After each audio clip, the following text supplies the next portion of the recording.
Hey guys, I just wanted to give you a really quick informal update, I guess. I'm taking some time off here in February because I've been feeling a little under the weather. I've been feeling a bit under the weather here at the end of January. I'm fighting some really gnarly allergies.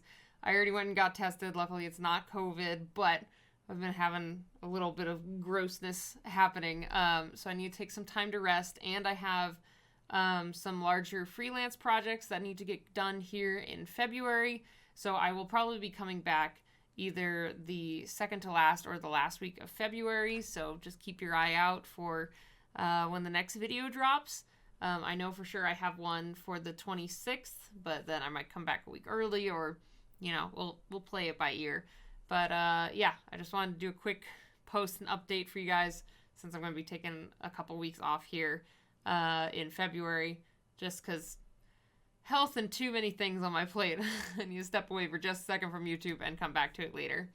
But either way, thanks guys, and I'll see you guys towards the end of February. Bye guys.